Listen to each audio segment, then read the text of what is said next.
দিচ্ছে ডাক ইনকিলাব জিন্দাবাদ টিএসইউ দিচ্ছে ডাক ইনকিলাব জিন্দাবাদ টিএসইউ ডাকে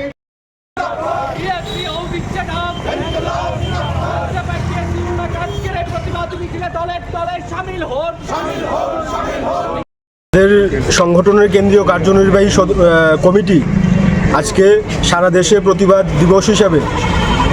পালন করার জন্য বলেছে। আমরা দেখলাম যে জওহরলাল নেহরু ইউনিভার্সিটিতে যখন ছাত্ররা জওহরলাল নেহরু ইউনিভার্সিটির ভিসি বিশেষ করে যারা পিছিয়ে পড়া ছাত্ররা আছে তাদেরকে ব্যক্ত করে উপোক্তি করেছে, কটূক্তি করেছে, তার বিরুদ্ধে ছাত্ররা যখন সংগঠিতভাবে উপাচার্যকে পদত্যাগ করবার জন্য বিভিন্নভাবে আন্দোলন সংগ্রাম করছিল, তখন আমরা দেখলাম গতকাল আমাদের জওহরলাল নেহরু ইউনিভার্সিটির 14 জন ছাত্রকে পুলিশ অ্যারেস্ট করেছে এবং তাদের আটক করেছে, তাদের কোর্টে চালান করেছে। এবং আমরা মনে করি ছাত্ররা যখন পিছিয়ে পড়া ছাত্রদের জন্য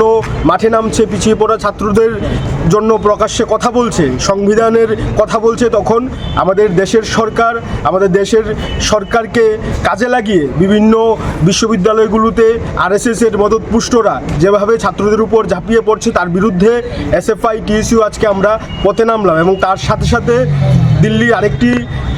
বিশ্ববিদ্যালয় আম্বেদকর বিশ্ববিদ্যালয়ের মধ্যে গত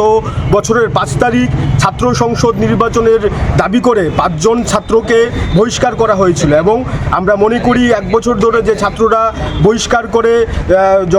দিল্লির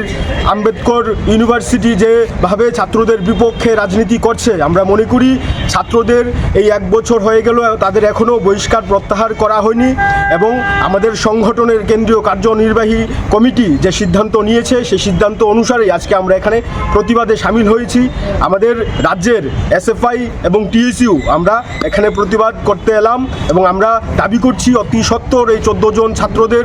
রেহাই দিতে হবে এবং দিল্লির আম্বেদকর ইউনিভার্সিটির যে 5 জন ছাত্রকে 1 বছর ধরে বহিষ্কার করে রেখেছে তাদের অবিলম্বে বহিষ্কার থেকে প্রত্যাহার করতে হবে। এবং ছাত্রদের গণতান্ত্রিক অধিকার যদি হরণ করা হয়, সেই হরণের বিরুদ্ধে এসএফআই যেভাবে মাঠে নেমেছে সেই লড়াই আরও বাড়বে, আরও বেগবান হবে। এবং আমরা অতি সত্বর দাবি রাখবো যে ছাত্রদের আন্দোলনকে কোনোভাবেই পুলিশ দিয়ে দমানো সম্ভব না, সেটা আমাদের রাজ্য হোক বা আমাদের দেশের রাজধানীর মধ্যেও এভাবে ছাত্রদের দমন পীড়ন এসএফআই কোনোভাবেই বরদাস্ত করবে না।